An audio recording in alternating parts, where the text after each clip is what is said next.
أعوذ بالله من الشيطان الرجيم بسم الله الرحمن الرحيم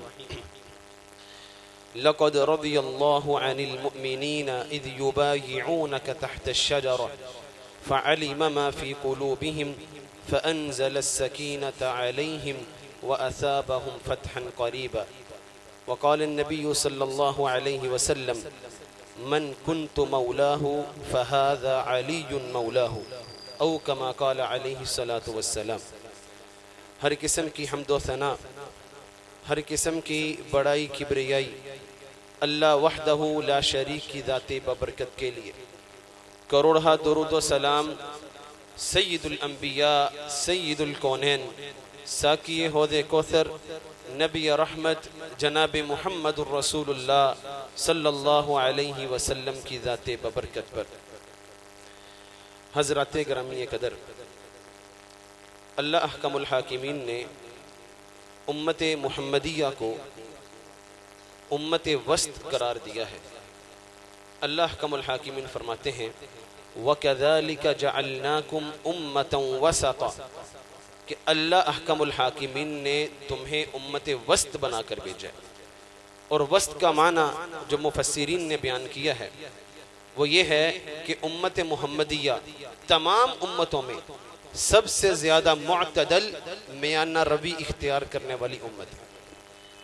ہم یہودیوں کے ساتھ تقابل کریں تو نظر آتا ہے کہ یہودی چند انبیاء کرام کا بہت اکرام کرتے ہیں، اور بعض کو تو شہید بھی کر دیا ان یہودیوں نے۔ اور اگر عیسائیوں کی طرف آئیں، وہ انبیاء کرام کی اس قدر تعظیم کرتے ہیں کہ ان کو خدا ہی بنا دیتے ہیں، جس طرح عیسائی عیسیٰ علیہ السلام کو اللہ کا بیٹا کہتے ہیں، اور بعض کہتے ہیں کہ یہ خود ہی خدا ہے۔ یہ عیسائیوں اور یہودیوں کے ساتھ اگر تقابل کیا جائے تو دین اسلام وہ دین ہے جو انبیاء کرام علیہ السلام کو ان کے مرتبے کے اوپر رکھتا ہے کہ تمام انبیاء تمام پیغمبر اللہ کی مخلوق ہیں، انسان ہیں، اللہ کے بندے ہیں، اور اللہ نے ان کو منتخب کر کے اپنا پیغام وحی دے کر ان کو دنیا کے اندر لوگوں کی رہنمائی کے لیے بھیجا۔ اگر ہم اخلاق کی بات کریں، سلوکیات کی بات کریں، تو ہمیں یہ نظر آتا ہے کہ عیسائی جو رہبانیت کے قائل ہیں، جو دنیا سے کٹ کر دور دراز علاقوں میں جا کر نہ شادی کروائیں، صرف اپنے آپ کو عبادت کے ساتھ وقف کر دینا، اس بات کو ترجیح دیتے ہیں۔ اس کے مقابلے میں اگر ہم اسلام کو دیکھیں تو اسلام ہمیں یہ تعلیم دیتا ہے لا رہبانیت فی الاسلام، اسلام میں کوئی رہبانیت نہیں ہے، بلکہ اسلام دنیا کے اندر رہتے ہوئے ہمیں حلال ذریعے سے دنیا کمانے کی تعلیم اور ترغیب بھی دیتا ہے۔ وہ آپ نے واقعہ سن رکھا ہے کہ 3 لوگ رسول اللہ صلی اللہ علیہ وسلم کے گھر آتے ہیں اور پوچھتے ہیں اللہ کے نبی کہاں ہیں؟ وہ بتاتے ہیں کہ اللہ کے نبی یہاں موجود نہیں ہے۔ پھر ان میں سے ایک آدمی کہتا ہے کہ ساری زندگی میں شادی نہیں کرواؤں گا، ایک کہتا ہے ساری رات کو میں قیام کیا کروں گا، آرام نہیں کروں گا، ایک کہتا ہے کہ ساری زندگی میں روزے رکھوں گا، کبھی افطار نہیں کروں گا۔ تو رسول اللہ صلی اللہ علیہ وسلم نے ان سے کیا فرمایا تھا؟ فمن راغب عن سنتی فلیس منی، یہ میری سنت نہیں ہے۔ میں اللہ کا پیغمبر ہو کر میں نے شادیاں بھی کروائی ہیں، میں رات کو آرام بھی کرتا ہوں، قیام بھی کرتا ہوں، میں نے روزے بھی رکھتا ہوں اور روزے چھوڑ بھی دیتا ہوں۔ یہ ہمارا دین اسلام دنیا اور آخرت دونوں کے امتزاج کو لے کر چلتا ہے۔ ہمارا دین اسلام ہر میدان کے اندر اگر دیکھا جائے تو اعتدال کا درس دیتا ہے اور اعتدال کی دعوت دیتا ہے۔ اسی لیے اللہ احکم الحاکمین نے اس دین کو امت وسط کہا ہے۔ یہ شریعت وسط ہے کہ اس جیسی معتدل شریعت، اس جیسا معتدل دین کوئی نہیں۔ جس طرح امت محمدیہ امتوں میں امت وسط ہے، اسی طرح اپنے آپ کو اسلام کی طرف منسوب کرنے والے فرقے اور مسالک میں اہل السنہ یہ معتدل فرقہ اور معتدل مسلک ہے۔ اہل السنہ ہی وہ گروہ ہیں جو اس دین کے اوپر اعتدال کے ساتھ عمل کرنے والے، چاہے وہ اللہ کے نبی کے ذات سے تعلق ہو۔ کچھ لوگوں نے کیا کیا، اللہ کے نبی کو انسانیت سے اٹھا کر نور بنا دیا کہ اللہ کے نبی بشر نہیں ہے، نور ہے۔ حالانکہ اللہ احکم الحاکمین نے جو ہمیں تعلیم دی، سبحان الذی اسری بعبدہ، کہ ہم نے اپنے بندے کو معراج کروایا۔ کتنی نصوص بھری پڑی ہیں جن کے اندر اس بات کی وضاحت اور دلیل موجود ہے کہ اللہ کے نبی انسان ہیں، انسانوں ہی کی طرح اللہ کے نبی کی پیدائش ہوئی۔ لیکن تمام کائنات کے لوگوں میں سے سب سے افضل ترین ہستی اللہ کے نبی کی، جن کو اللہ نے اپنے آخری پیغام کے لیے منتخب کر لیا۔ تو بعض لوگوں نے نور بنا دیا، لیکن ہم نے دین اسلام کی تعلیم کو تھاما، اور جس طرح اللہ نے ہمیں یہ حکم دیا، اللہ نے ہمیں یہ خبر دی کہ یہ نبی انسان ہے، اور انسانوں کے لیے آئیڈیل اور نمونہ بھی وہی ہو سکتا ہے جو خود انسان ہو۔ اسی طرح اگر ہم اللہ کے نبی کی علم کی بات کرتے ہیں تو اہل سنہ اعتدال کے اوپر ہیں کہ علم غیب صرف اللہ کی ذات کے پاس ہے۔ اللہ کے نبی علم غیب نہیں جانتے، ہاں جن غیب کی چیزوں کی خبر اللہ نے آپ کو دی اس کو تو کوئی بھی مسلمان اس کا انکار نہیں کر سکتا، اور جو اللہ کے نبی نے خبریں دیں وہ وقوع پذیر بھی ہوئیں، اور ہمارا یہ ایمان ہے جو خبریں اللہ کے نبی نے دی ہیں قیامت سے پہلے ساری کی ساری واقع ہوں گی۔ لیکن اس کا ہرگز یہ مطلب نہیں ہے کہ اللہ کے نبی ہمارے احوال اس وقت بھی جانتے ہیں۔ یہ اعتدال ہے، جتنا علم اللہ نے دیا ہم اس علم کو ثابت کریں، جو نہیں دیا ہمیں کیا ضرورت ہے۔ جو فضیلت اللہ نے دی وہی فضیلت ہم ثابت کریں۔ اسی طرح حضرات گرامی قدر، اگر ہم صحابہ کرام رضوان اللہ علیہم اجمعین کے اندر دیکھتے، اگر ہم اہل بیت رضوان اللہ علیہم اجمعین کی طرف دیکھتے ہیں، یہ تمام لوگ ان کے بارے میں جو ہمارا اہل سنہ کا عقیدہ ہے، جو ہماری عقیدت ہے، وہ اعتدال پر مبنی ہے اور نصوص کے اوپر اس کا انحصار ہے۔ ہم قرآن و سنت کے دلائل سے باہر نہیں نکلتے ہیں، ہم وہی موقف اختیار کرتے ہیں جس کو اختیار کرنے کا حکم ہمیں اللہ نے دیا ہے، ہمیں اللہ کے رسول نے دیا ہے۔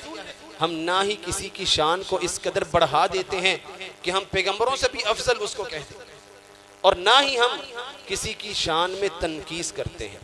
ہم سب صحابہ سے محبت کرتے ہیں، ہم سب اہل بیت سے محبت کرتے ہیں، ہم سب کے فضائل کو بیان کرتے ہیں، سب کے فضائل کے معترف ہیں، بلکہ صحابہ کرام رضوان اللہ علیہم اجمعین اور اہل بیت رضوان اللہ تعالی علیہم اجمعین، ان میں سے کسی ایک کی شان میں تنقیص کرنے والا ہم اس کو ایماندار مومن ماننے کے لیے تیار نہیں۔ یہ ہمارا دین ہے، یہی ہمارا مسلک ہے۔ اس کو اپنے ذہنوں میں لکھ لیجئے، اس کو لے کر جائیے کہ ہم وہی فضیلت ان کے لیے ثابت کریں گے جو اللہ اور اس کے رسول نے بیان کیا۔ بعض لوگ نے اہل بیت کو اس قدر اوپر اٹھایا کہ ان کو معصوم بنا دیا کہ آئمہ اہل بیت سیدنا حسین رضی اللہ تعالی عنہ، ان کی اولاد سے آنے والے لوگ وہ معصوم ہوتے ہیں، ان سے کوئی گناہ نہیں ہو سکتا۔ یہ ہرگز بھی ہمارا موقف نہیں ہے۔ پیغمبر کے علاوہ اس کائنات میں کوئی بھی انسان معصوم نہیں ہے، چاہے وہ صحابہ کرام کی ہستیاں ہوں، چاہے اہل بیت کی ہستیاں ہوں، تمام کے تمام انسان ہیں، ان سے غلطی کا امکان ہو سکتا ہے، غلطی بھی ہو سکتی ہے، لیکن ہمارا عقیدہ اور ہمارا طریقہ یہ ہے کہ ہم ان غلطیوں کو اچھالتے نہیں ہیں، ہم ان غلطیوں کو بنیاد بنا کر ان کی شان میں تنقیص نہیں کرتے ہیں۔ کوئی بھی کائنات میں دنیا میں ایسی خطا، ایسا گناہ نہیں ہے جس کی وجہ سے صحابہ کرام اور اہل بیت کی شان میں تنقیص کی جا سکے۔ اہل بیت تو وہ افراد ہیں جن کے بارے میں رسول اللہ صلی اللہ علیہ وسلم نے غدیر خم کے مقام پر فرمایا تھا، اذکرکم اللہ فی اہل بیتی، میں تمہیں اہل بیت کے بارے میں اللہ سے ڈراتا ہوں۔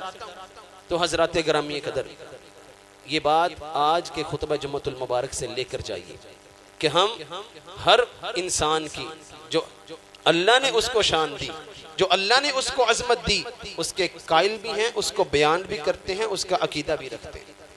اہل بیت رضوان یہ ایک ایسی اصطلاح ہے جو ہم اہل سنہ کے ہاں تو متفق ہے، لیکن کچھ لوگوں نے پروپیگنڈے کے ذریعے اس اصطلاح کو بگاڑ کر بہت محدود کر دیا ہے۔ بعض لوگ یہ کہتے ہیں اہل بیت سے مراد صرف 5 افراد، محمد الرسول اللہ صلی اللہ علیہ وسلم، سیدنا علی المرتضی، سیدہ فاطمہ زہرا، سیدنا حسن رضی اللہ تعالی عنہ، سیدنا حسین رضوان اللہ تعالی علیہم اجمعین۔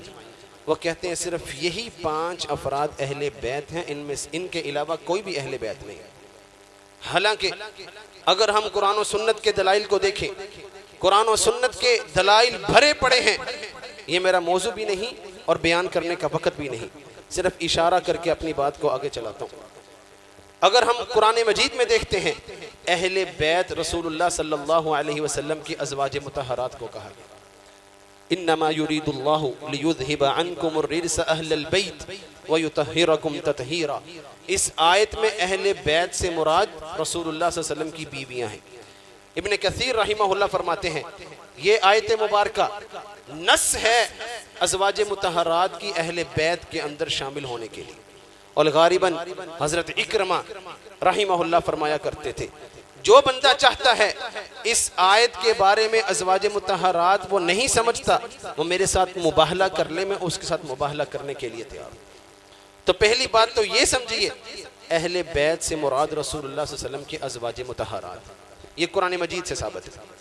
اگر احادیث کو دیکھا جائے، احادیث میں رسول اللہ صلی اللہ علیہ وسلم نے سیدہ فاطمہ الزہرا، سیدنا علی المرتضی، سیدنا حسن، سیدنا حسین رضوان اللہ علیہم اجمعین، ان چاروں کو اپنی چادر کے نیچے لے کر فرمایا تھا، اللہم ہؤلاء اہل بیتی فطہرہم تطہیرا، اے اللہ یہ بھی میرے گھر والے ہیں، ان کو بھی پاک کر دے۔ تو اللہ کے نبی نے دعا کے ذریعے ان 4 افراد کو بھی اہل بیت میں شامل فرمایا۔ اور اس کے علاوہ اہل بیت میں وہ تمام افراد شامل ہیں جن کے اوپر صدقہ حرام کیا گیا ہے۔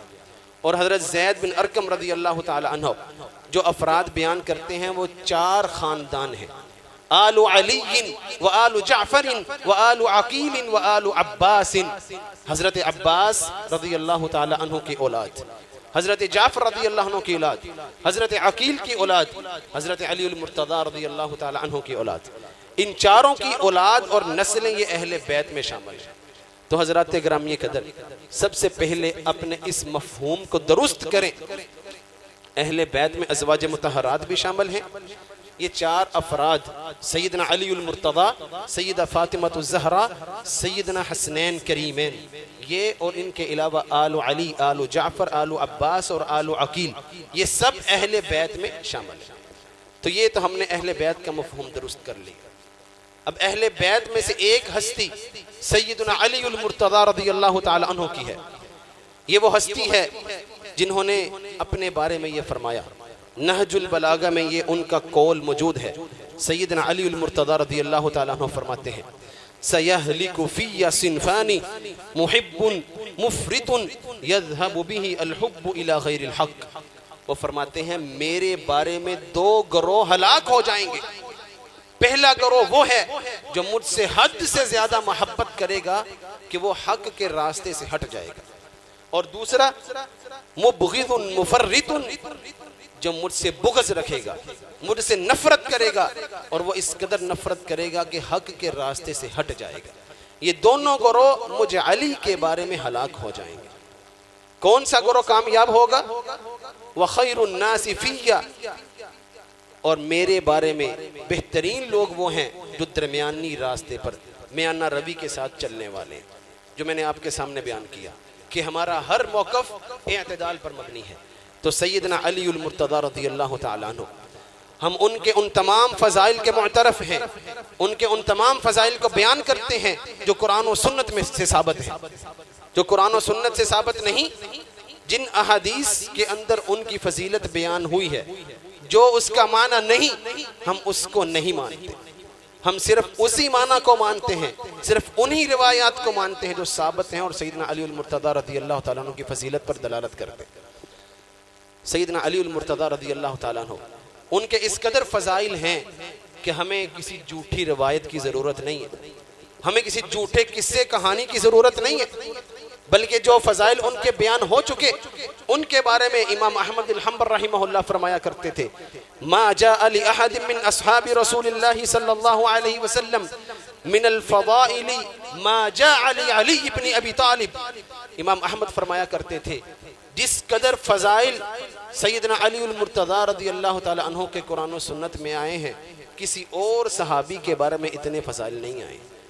اس قدر فضائل موجود ہوں، صحیح روایات موجود ہوں، تو کیا ضرورت ہے مجھے جھوٹی روایات بیان کرنے کی؟ کیا ضرورت ہے مجھے جھوٹے قصے اور کہانیاں بیان کرنے کی؟ بلکہ جھوٹے قصے اور کہانیاں، جھوٹی روایات بیان کر کے ان کی اصل فضیلت کو بھی لوگ مشکوک کر دیتے ہیں۔ تو آئیے ہم دیکھتے ہیں علی المرتضیٰ رضی اللہ تعالی عنہ، ان کے فضائل و مناقب کیا ہیں، اور ہم ان سے کس قدر محبت کرنے والے ہیں۔ اور یہ یقین رکھیے ان سے محبت صرف وہی کرتا ہے جو ان کے صحیح فضائل بیان کرتا ہے۔ جو ان کی طرف جھوٹے قصے کہانیاں، جھوٹی باتیں منسوب کرے، وہ ان کا دوست نہیں ہے، ان کا محب نہیں ہے، بلکہ ان سے دشمنی کرتا ہے کہ ان کی ذات کو لوگوں کے ہاں مشکوک بنانے کی کوشش کرتا ہے۔ تو حضرات گرامی قدر، علی المرتضیٰ رضی اللہ تعالی عنہ، ان کا نام علی بن ابی طالب ہے۔ علی بن ابی طالب رسول اللہ صلی اللہ علیہ وسلم کے چچا کے بیٹے، رسول اللہ صلی اللہ علیہ وسلم کے ساتھ نسب میں بہت زیادہ قریب، کہ رسول اللہ کے اور علی بن ابی طالب کے دادا ایک ہی ہیں۔ عبد المطلب کا بیٹا ابو طالب، ان کا بیٹا علی بن ابی طالب رضی اللہ عنہ، عبد المطلب کا بیٹا عبداللہ، ان کے بیٹے محمد رسول اللہ صلی اللہ علیہ وسلم، آپس میں چچا زاد بھائی ہیں۔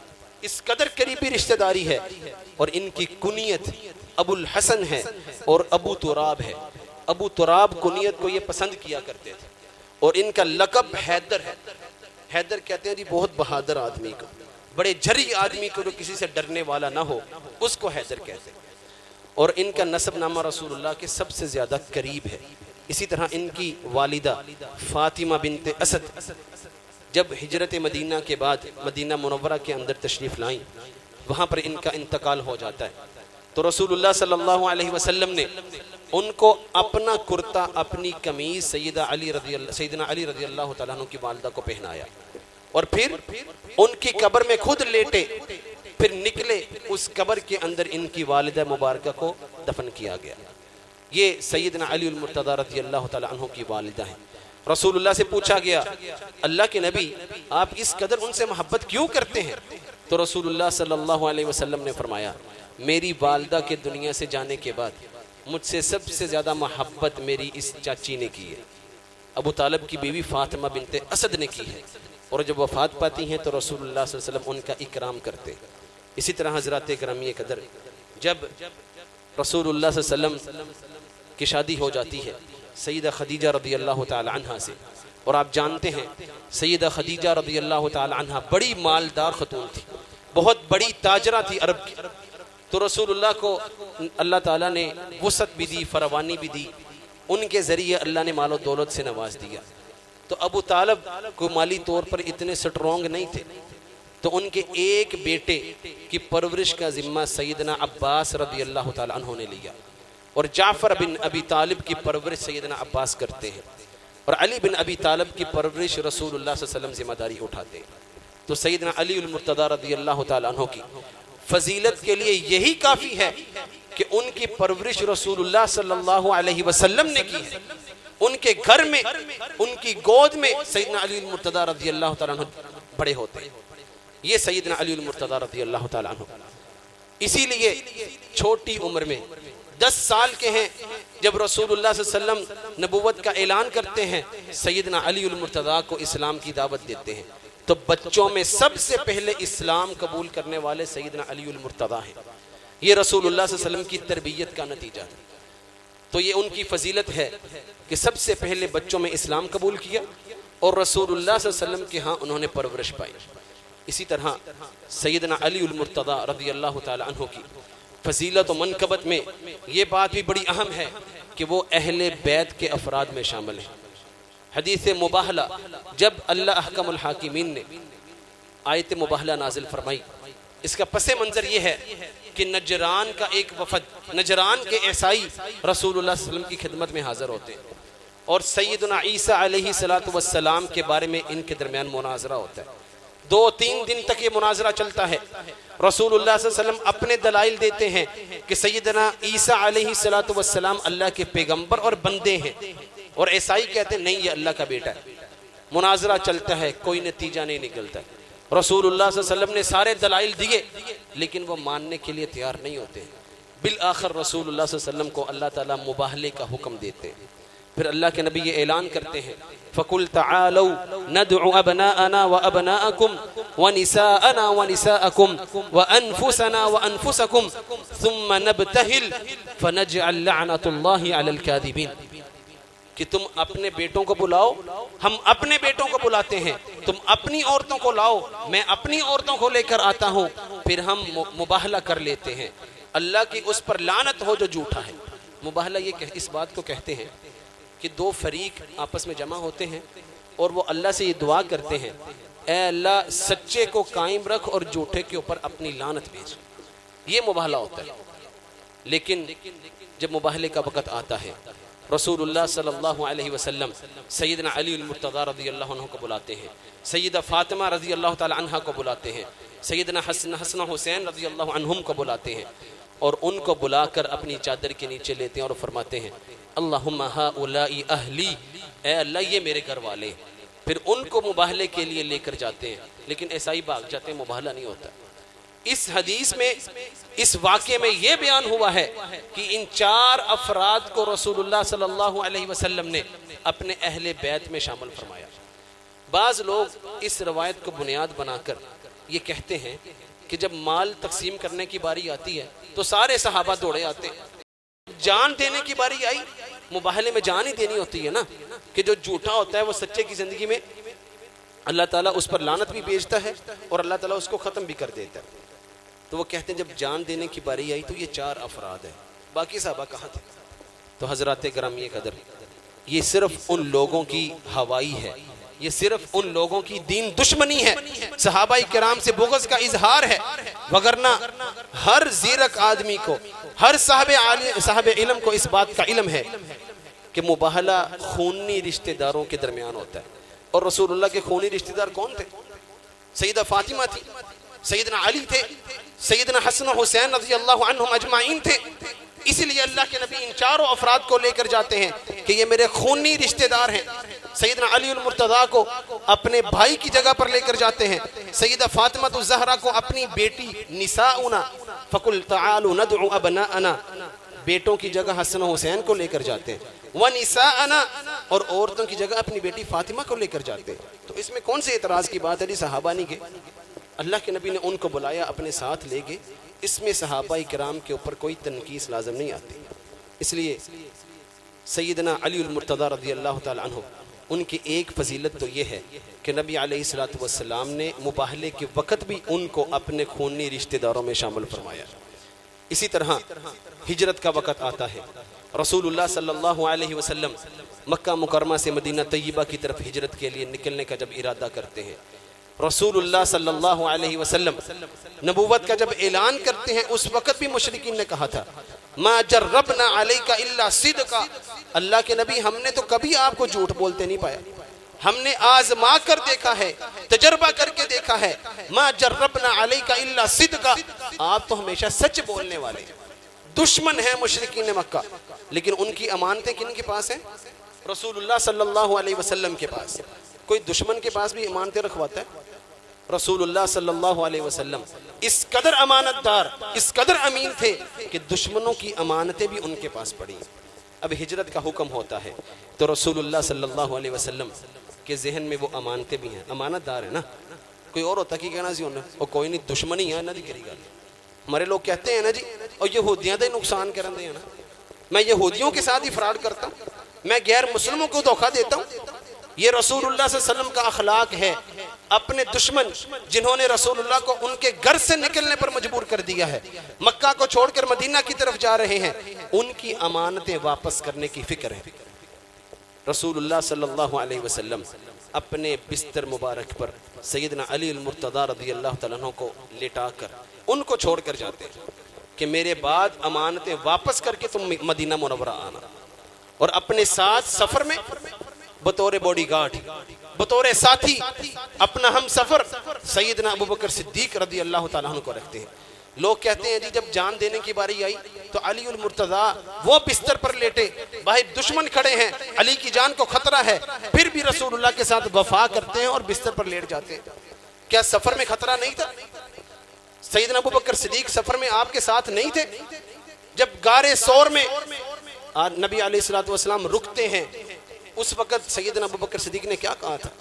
اللہ کے نبی، اللہ کی قسم ہے اگر یہ مشرکین اپنے پاؤں کی طرف دیکھ لیں تو ہم ان کو نظر آ جائیں گے، اس قدر خطرناک سفر ہے۔ اور پھر رسول اللہ سے محبت کا اظہار ہے، کبھی آگے آتے ہیں، کبھی پیچھے آتے ہیں، کبھی دائیں آتے ہیں، کبھی بائیں آتے ہیں، کہ اگر دشمن حملہ کرتا ہے تو رسول اللہ بچ جائیں، ابو بکر کی جان قربان ہو جائے۔ یہ ابو بکر صدیق رضی اللہ تعالیٰ عنہ، حضرات گرامی قدر سیدنا علی المرتضی رضی اللہ تعالیٰ عنہ اپنی جان کو خطرے میں ڈال کر رسول اللہ کے بستر پر رک جاتے ہیں۔ رسول اللہ صلی اللہ علیہ وسلم نے اپنی امانتیں واپس کرنے کے لیے جس کو ٹھہرایا، یقیناً یہ اس کی بہت بڑی فضیلت ہے۔ اسی طرح جب رسول اللہ صلی اللہ علیہ وسلم مدینہ طیبہ تشریف لاتے ہیں، آپ کو معلوم ہے رسول اللہ نے انصار اور مہاجرین کے درمیان بھائی چارہ قائم کیا تھا۔ فلاں فلاں کا بھائی ہے، یہ انصاری اس مہاجر کا بھائی ہے، یہ انصاری اس مہاجر کا بھائی ہے۔ یہ رسول اللہ صلی اللہ علیہ وسلم نے جو مواخات قائم کیا اور پھر جو اس کا مظہر صحابہ کرام نے پیش کیا، پوری طریقے انسانی میں ایسا واقعہ، ایسا کوئی بھی منظر نظر نہیں آتا۔ اس وقت رسول اللہ صلی اللہ علیہ وسلم نے سیدنا علی رضی اللہ تعالیٰ عنہ سے کہا تھا، انت اخی، طبقات ابن سعد میں روایت موجود ہے کہ علی میرا بھائی ہے۔ رسول اللہ صلی اللہ علیہ وسلم نے علی رضی اللہ تعالیٰ عنہ کو اپنا بھائی بنایا۔ یہ بھی سیدنا علی المرتضی رضی اللہ تعالیٰ عنہ کی بہت بڑی فضیلت اور منقبت ہے۔ اسی طرح اگر ہم سیدنا علی المرتضی رضی اللہ تعالیٰ عنہ کی شجاعت اور بہادری کی بات کرتے ہیں، غزوہ بدر کا موقع ہے۔ آپ جانتے ہیں عرب کی جب جنگیں ہوا کرتی تھیں تو جنگ کے آغاز میں مبارزت ہوا کرتی تھی، چند لوگ دونوں فریقین سے سامنے آتے، ان کا مقابلہ ہوتا، اس مقابلے کے بعد پھر دونوں پورے گروہوں کی جنگ شروع ہوا کرتی تھی۔ تو کفار کی طرف سے عتبہ، شیبہ اور ولید سامنے آتے ہیں اور مسلمانوں کو للکارتے ہیں، کون ہے جو ہمارے مقابلے میں آئے؟ اس وقت مسلمان کتنے تھے؟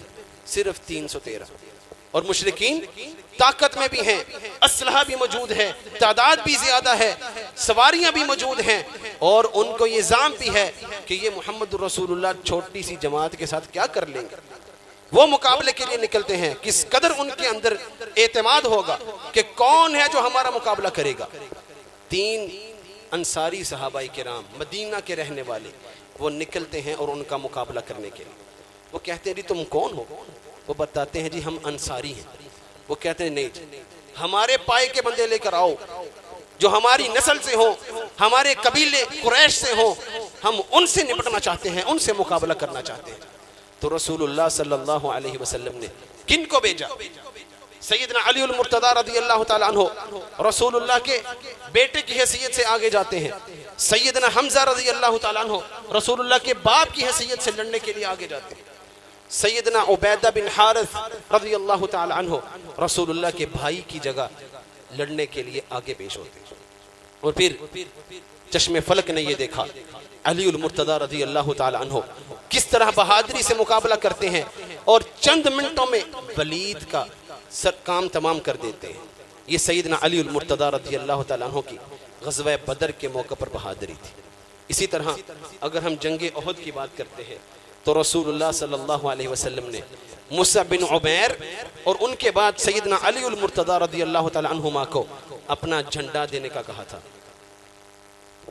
اسی طرح اگر ہم جنگ خندق کی بات کرتے ہیں، غزوہ خندق کی بات کرتے ہیں، آپ کو معلوم ہے مشرکین مکہ پوری تیاری کے ساتھ اور اندر سے مدینہ میں سے منافقین ان کا ساتھ دینے کے لیے تیار ہیں، مسلمانوں کے اوپر حملے کے لیے نکلتے ہیں۔ سیدنا سلمان فارسی رضی اللہ تعالیٰ عنہ ان کے مشورے سے رسول اللہ صلی اللہ علیہ وسلم خندق کھودتے ہیں۔ ایک جگہ سے خندق بڑی کم تھی، مشرکین نے یہ دیکھا کہ ہم اس راستے سے مدینہ میں داخل ہو سکتے ہیں، تو مشرکین کی طرف سے عمر بن عتبہ وہ نکلتے ہیں، عمر بن ود نکلتے ہیں اور اس گھڑے کے اندر اپنی سواری کو اتارتے ہیں کہ اب میں مدینے میں داخل ہو جاؤں گا۔ ان کے مقابلے میں سیدنا علی المرتضی رضی اللہ تعالیٰ عنہ نکلتے ہیں۔